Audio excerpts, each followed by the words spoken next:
Easy now. Papa got things making hands come down. Ooh, you make my high come down. Always tripping when you come around. I'ma have to cut you off, like right now. You see, I don't want to drive me. You can say that for your mama. Maybe you should smoke some. Me try the marijuana. I was never you good. The vibe was straight. Showed you a couple of things and they ain't finna change. I treated you right. Everything was a gift from a time to your bag and the color on your. Welcome to a special edition of Seahawks Man to Man, a YouTube exclusive. My name is Michael-Shawn and You guys know where to follow me on the tweet machine, still verified, until Elon Musk takes that away. At Mike Dugard is there at the bottom of the screen. Chris, talk to him. What is good, everybody? It's your boy, Christopher Kid. Be sure to follow me on Twitter at CKIDD206, and that is CKid206. All right, guys, we're back with our weekly impact plays breakdown. It was been a little bit scheduling been wonky, bye week, all that good stuff, but we are back. These will be our plays from week 12 against the Raiders. Just a nasty loss. We got a few plays actually here. You had to make up for not giving you guys stuff for a little bit. I'm gonna look at the run game, and then Chris, what do you got for him? I have a little bit of everything. I got defense, so Cody Barton makes a huge play. I want to get into that and go over that. And then also, Mike and I have alluded to execution, and I have the perfect play that it exemplifies exactly what we mean by executing a play. Because if this play is executed, who knows the outcome of it? But those are things I'm looking at. So it'll be on offense and defense. And I know you said a lot of the run game. So we got some good stuff for you guys today. Yeah, this is our first time having everything. You gonna go first? Sure, I will definitely go first. But first, I'm going to take you guys back because Mike and I talked about this off wax. I think this play just shows, again, a little bit of the growth. Cody is still learning the game, getting better at it. Again, this is his first season starting and getting the opportunity and getting these plays and teams attacking him because he is still learning, obviously. But we're going to go back to a game against the Buccaneers in which they run the same play that you're seeing here. It's ran again when the Seahawks took on the Raiders. So right now, you're looking at this right now. You see, okay, the Buccaneers come out. You got your running back. That is Rachaad White. You have Chris Godwin going in motion. Mike Evans at the top of your screen at the 30. And then, what's white boy's name, man? Oh, my goodness. Oh, Scotty Miller. There we go. Scotty Miller. Scotty too hotty for all my wrestling fans. So they're definitely looking to pass. Passing down situation, perhaps. You have your nickel D out here, but also check this out. Maybe not. You see Cody, 57 right there. So let's go ahead and count everybody out. Right corner Tariq. That's nickel. That's nickel, yeah. But instead of having, so Ryan Neal's on the field as well. Mike Jackson, Cody, 57 there. Jordan Brooks, Quandre Diggs, D-line. Looks like you got Uchenna on the left at the bottom of your, I guess you can call it the bottom of your screen. Right next to him. Ooh, who is that? It's inconsequential to the play itself. Yeah, you gotta have a good pass rush though, right? All right. Yeah. So we're gonna go ahead and run through this. As you can see, it appears just by what I'm seeing, and that is a player in motion. It indicates man to man. All right. As you can see, Mike Jackson, he's playing off man if it is man to man. But based on Kobe following Chris, it's man to man. You got two high over the top, so that's two safeties, and then obviously Tariq over there at the top of your screen on Mike Evans. We're going to go ahead and roll it. It's going to be a play action pass. And immediately what happens is, as you can see, Cody comes up because in a run, if this is a run, you got to be able to stop the run, right? You got to go attack the ball. Cody's attacking Jordan. He sees it. He's in position. He's getting ready to drop back. And then you got your tight end here. Ooh, what is his name? Ott. No, I think that's Cameron Brate. I thought he was hurt that game. Either way, we got a tight end running loose. Right now, you're looking. He is wide open if Tom Brady can squeeze it in there. We're going to run it through it. Oh, my goodness. What happened here? Cody bit way too far up. Cody jumped the gun. Great play action pass. And then I don't want to get too into it because the ball didn't go that way. But if you look at the bottom of the screen, number 30, Michael Jackson here is in trouble. If Tom Brady just hesitates and looks to his right, you have a touchdown here unless Neal can cover that ground and make a play. But we're looking at the middle of the field here where the tight end is, and you see Jordan Brooks is saving the play here as he bats it down. That was a great read by Jordan Brooks, and Cody's like, "Thank you so much, man. You saved me because I blew that there. I jumped the gun. I thought I was a run. It was a play action pass. I got sucked in. Ooh, it's a pass play." So now we're going to fast forward it because they got the same look. And Mike, you actually wrote about it in your story recently, correct? Yeah, I wrote a little bit about it, but yeah, Cody talked to me about it after the game. Yeah, it's the same. The player about to show by the Raiders that leads to Quandra's interception. It's the same. It's the same look. It's the same play. You'll see. So as you can see here, I got it all drawn up for you guys. 7-7, second quarter. Excuse me. First quarter, 2nd and 8. So this could be a run. This could be a pass. But again, when it comes down to breaking down the film, Cody has seen this before, and he trusts his instinct. And that's one thing that he's gotten better at. All right. So literally, same nickel that you're seeing here. It's coming down to the same play, to be honest with you. Kobe's following because they're in man. You got too high. You got your safeties, Quandre on your right. And then at the 40 on the left, you have 40-yard line, that is. You have Ryan Neal, Mike Jackson.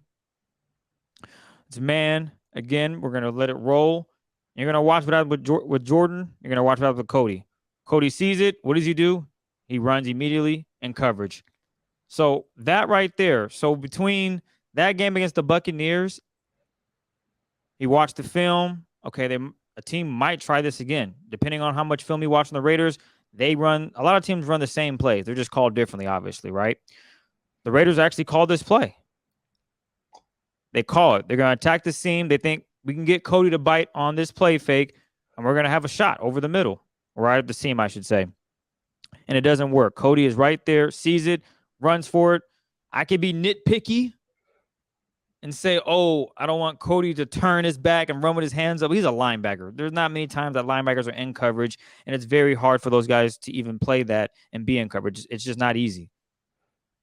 But I want you guys to look at Cody. He recognizes it. He doesn't panic. That's another thing I commend him on. Not panicking, not freaking out and thinking, oh, it's happening to me again. He just goes with the flow, and he makes a play. You see him coming. Yep. Attacks it. Hands up. Another thing is when a player is running by you and you don't turn your head, obviously in this scenario, as you can see, we see is 57 and the tight end is looking back. The best you can do is play the tight end or receiver's hands, and he does that perfectly. He gets his hand in there, swipes at the ball, knocks it away, and what does Quandre do? He comes up and makes the interception. And again, it's a too high look.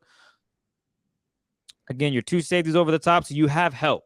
If you can make a play on the ball, this scenario is likely to happen, and that's exactly what takes place here. Cody is able to realize he sees it, just repetitions and watching film, goes up, hands on the ball, makes a play. Quandre comes up with the second interception of the game. So they're working on a string, and you saw it right there. So I want to commend Cody for just recognizing and not panicking, because he could have easily panicked, and it could have been another situation where he got sucked in, and that could have been a huge play for the Raiders, first down, you name it.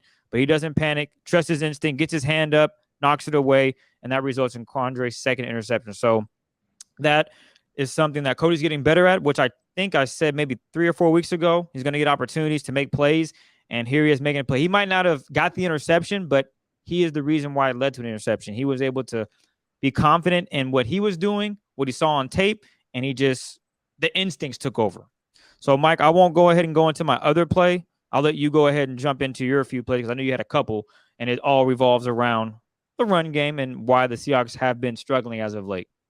Yeah, the Seahawks have been also credit to Cody for that. They knew that the Raiders were going to run that exact play. And so as soon as you see the tight end, look at the difference between how far he cheats up in Germany versus back in Seattle. It's night and day. He doesn't bite on the run at all. It's very, very this is film study stuff, little stuff. The run game has been very bad. The numbers are just awful. What's really been troubling that I've been keeping track of is Ken doesn't run for a lot of first downs in the last couple of weeks. There's been a lot of negative runs in there. I think Ken is at this point second in the league in percentage of negative runs that go for negative yardage, or they just go for 0 yards.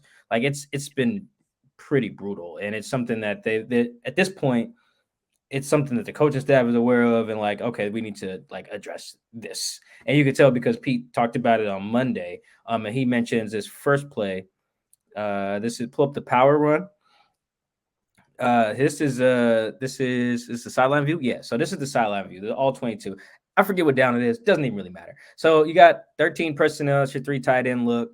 Something they've run. They've run a bunch of different runs out of. They got the tosses they run out of this. They run inside stuff. They ran a toss out of this against like the Chargers that went for like a 75-yard touchdown or something like that. That was 13 personnel out to the right. So they get pretty diverse in this particular look. It's pretty cool. Anyway, so and they can throw out of it, as we showed after the Chargers game. I think I showed a throw out of that. So am I able to control this? I am. All right. So you look at this. This run is supposed to go, look how clean is blocked to the left. Like, look right here. Right here, this is a perfect example. If you, Chris, if you see that, where you going as a running back? So I want to describe it perfectly, but I'm going to blow it up on my screen a little bit. So you see, I think that is that's Phil Haynes and Cody Barton. I see Parkinson's 84. I'm running right off of Parkinson's ass. There's a big hole. There's a hole right off of Parkinson's butt. I'm going to just hit that hole, and hopefully Phil, if he lays this dude out, I have to make one guy miss, and that is, I want to say, the corner. I make him miss. Lurking deep too. I make him miss. It's just one-on-one with me and the safety at the 40. So go ahead and roll it, Mike. Yeah, so I think, and then you see what Ken does there is he kind of chops his feet a little bit, and that gives time for Denzel Perryman, who had a really good game against the Seahawks linebacker. Had a pick. Yeah. Oh, he did have a pick. Yeah, I forgot about that. I was just thinking about the run. But you see Ken just chops him a little bit. Like you can see he breaks down, which Ken is really good at. Like when Ken drops his hips, he can get busy. But that's just a little bit of time for 52 to get in there and make a play. Can we look at this from the other view, the end zone view? So this is the same play from the just a different view. But it's the same thing, inside run, but you can just see also like how it develops to the left. And it's like, man, you hit that. That's hat on hat on hat on hat on hat. Like everybody's blocked up. And if you just boom, boom, boom, jump right in there north south, you can hit that. But that little stutter, that stutter. I mean, I'm with you because you can in open space might score on a play like that. Yeah, we've seen it. Doesn't that play only goes for? I think this only went for 1 yard. I think that just ended up being a gain of 1, which like isn't the end of the world. It's not like a minus 13 or something like that, which wasn't totally Ken's fault, but it's not that, but it's not even a gain of 0 either. But it's just an example of like I know people have asked us after the show. Chris is Ken dancing too much back there, and some of it's yes, and some of it's no. That's contributing to some of the numbers. But I want to show an example of like, okay, it's like here's one where you just need to hit the crease while it's developing, see how that's coming together, feel those blocks, hit that, and then you might go to the house. And then some like one of the other it's not all Ken. Like that's an example of one that's like a growing pains on a rookie. And I think that when you're talking about the run game, like Shane Waldron told me and all the other reporters yesterday, it really is all 11 guys. Like everyone's responsible for something in the run game. You can even see that in the game-winning touchdown run. Like everyone from the lineman to Matt Collins, the receiver, getting on Quandre is a example of like everybody having a role in the run game. So let's look at another example of why the run game has not been working. So there's stuff like that from Ken on that inside run. But then there's just stuff like this that you just can't have. Like watch number 97 here. I don't got his Billings. Yeah, Bill. Thank you. 97 right here. Just watch him. Just watch him the whole time. Don't look at nobody else. Like that's a loss of 3. For reasons that are just pretty simple. You just got to block that up better. Like we don't need one angle of that. But like I'm gonna pause it on when look what this dude is at where Ken gets the ball. Ken got the ball right there. He's already looking at number 97. Sometimes Ken just has no choice. So like I know some people have also asked me whether in the comments or they've asked us for podcast questions. They've said, hey, is it the O-line? Is it the running backs? Is it both? The answer is yes to everything. Everyone is playing a role in the rushing numbers, and this is what that can look like. Sometimes Ken has no chance. Sometimes Ken has a chance and doesn't give himself one by how how he hits it, right? And when you have both of those things happening in the same game, it's how you can get, what did he run for in this game? Like 26 24 yards? yards, something like that. 14 of 24 or 26, one of the two. Yeah, and it's crazy. I didn't even do the math on this till later in the week. So he runs for a 14-yard touchdown and runs for a 12-yard touchdown. That's 26 yards right there on 2 runs. That means he netted 0 on the rest of his runs. Part of that is because he had one for minus 13. But you get the point. Like, so it's a little bit of everyone. And there's some other plays where other guys miss blocks and stuff like that. This is just the first one that came to mind when I was looking at one of Ken's many negative runs in this game. Like, Ken also ranking pretty low in like rushing yards over expectation. So like based on the blocking and what a normal or an average running back would do, you see the homie Ben Baldwin tweet those charts every week. Next gen stats, track stat stuff too. Pretty much Ken has become, not just Ken, but the whole run game has kind of become boom or bust. It's either some big shit or some negative shit. And there needs to be a middle. And the Josh Jacobs game was a really good example of that middle, because Josh was just hitting it. North, south, north, south, north, south, north, south, mostly north, getting 5 yards, 6 yards, 7 yards, 8 yards, 9 yards, and then hits the big one. Ken kind of, the way the run game is going now, because of the O-line and because of the running backs themselves, they're getting 0, 1, 2 touchdown. It's just hard to live in that world. But the reason they will live in that world is because of plays like the touchdown. Chris, you still got the touchdown in there?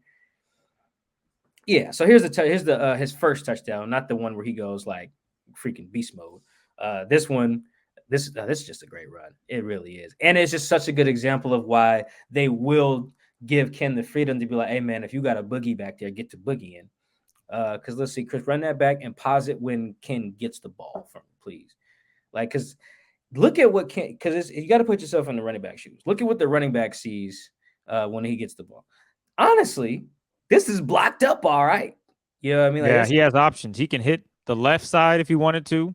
Yeah, DK looks like I'll let you go. Yeah, one-on-one with the linebacker. Yeah, like he's got some options there. Like, this isn't blocked up terribly. This is not one where it's like, oh shit, he's kind of screwed.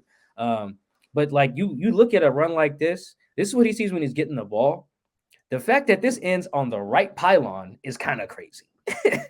Like, you think about it, this run starts from, I think, the 12-yard line. That's where the ball is at, right? Run it and pause it when he gets outside the numbers from me, please. He doesn't even cross the 10 until he's outside the numbers on a play where the ball is at the 12-yard line. That's pretty crazy. Like, because he can do this, they will accept some of the other stuff, but it can't be the first play I showed there can't be more of those than there are of these right here. And that's what we're seeing a little bit of. That's why he didn't have those big runs against the Bucks. That's why he didn't have those big runs against he didn't even have really many against the Giants, other than the one he turns nothing into something like he does here.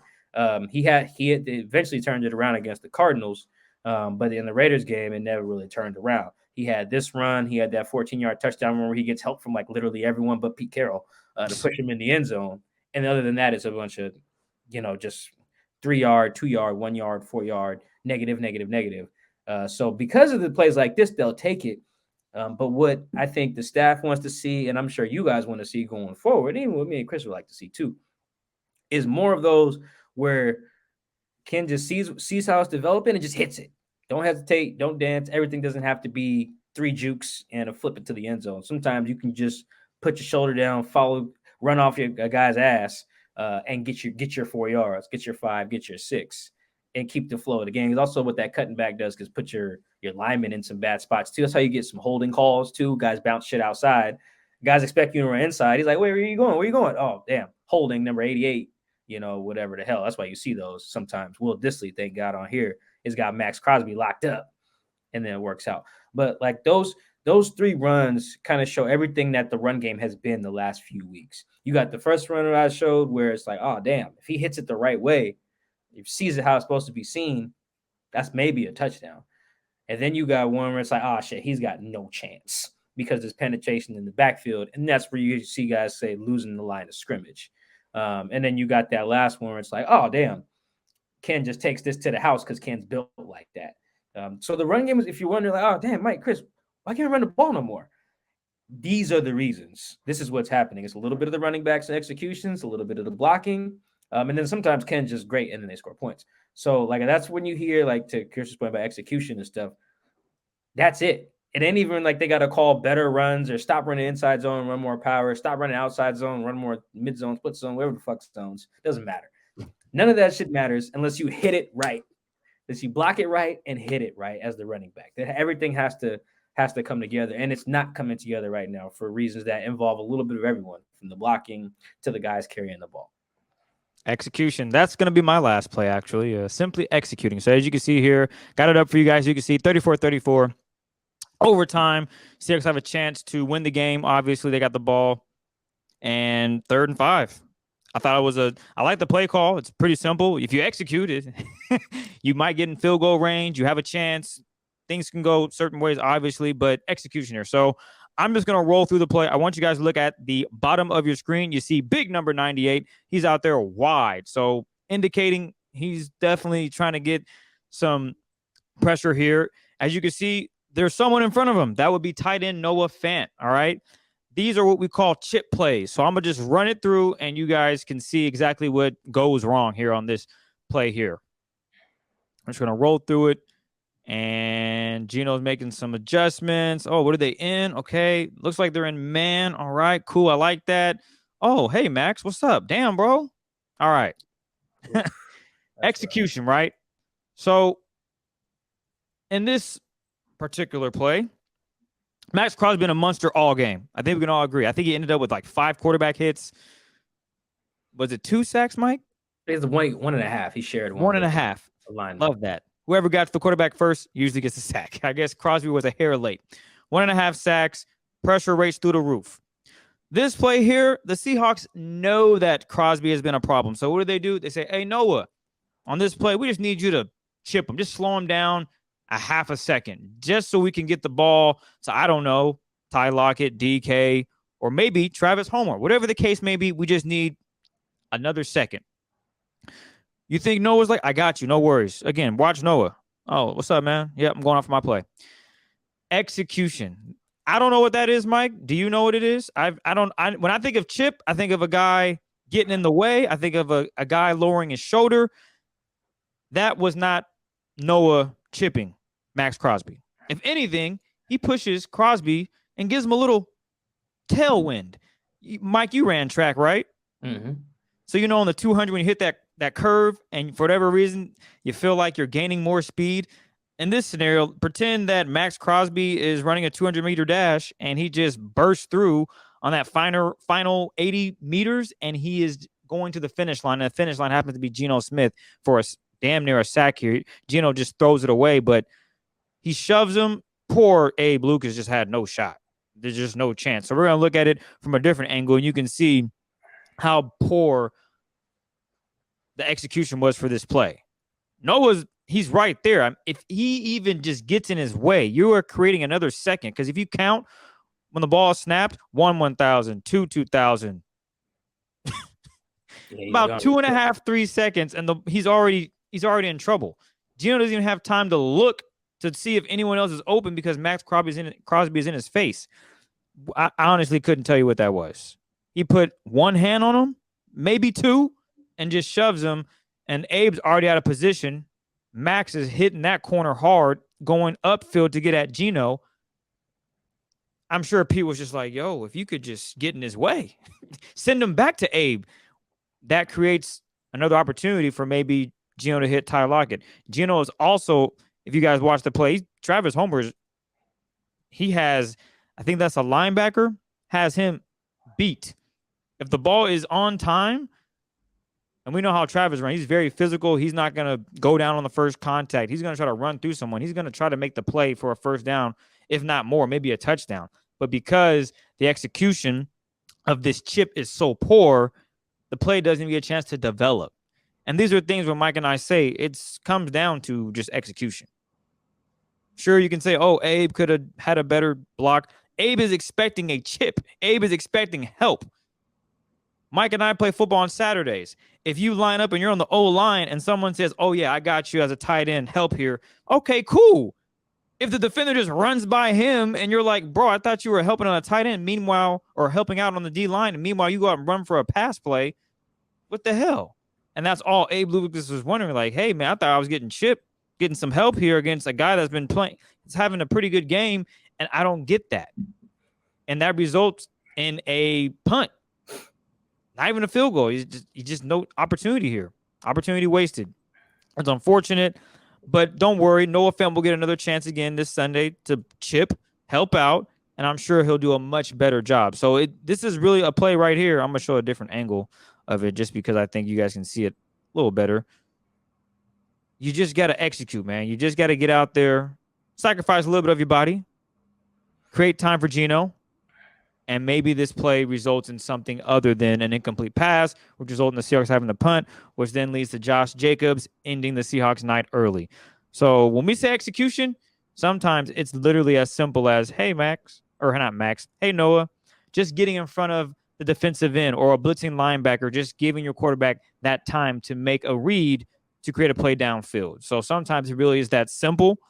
And sometimes it is as simple as, hey, catch the ball, block, think good things will happen. In this scenario, it didn't go the Seahawks' way, but you saw what the Raiders did. They executed and ended up being a magnificent run and putting a stamp on a career high for Josh Jacobs. But those are our standout plays of the week. Also, Mike, did you know this? We got to 2,300 subscribers. Shout out to all the YouTube subscribers that have now joined the program. So 2,300 on the road to 3,000. So we appreciate all the love and support. Mike, is there anything you want to add before we get out of here?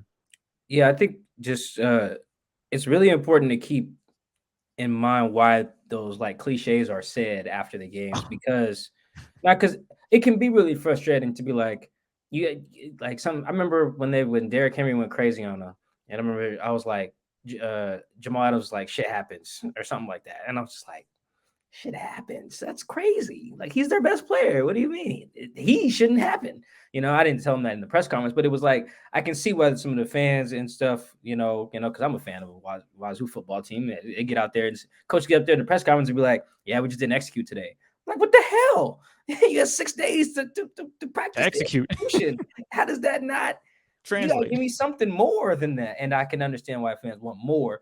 Because if they don't give us more, we can't write more or report more. And so everybody's like, well, damn, I'm frustrated. This sucks that my team lost. But sometimes that's a good example of a play like you're saying. That's why those cliches happen. Because, the Pete Carroll gains nothing by getting up there and saying, yeah, man, fucking Noah. There's just no reason for him to do that. And there's no reason for Shane to do that. There's no reason for Geno to do that or Abe to do that or anyone to do that directly after the game or in public at all, to be honest.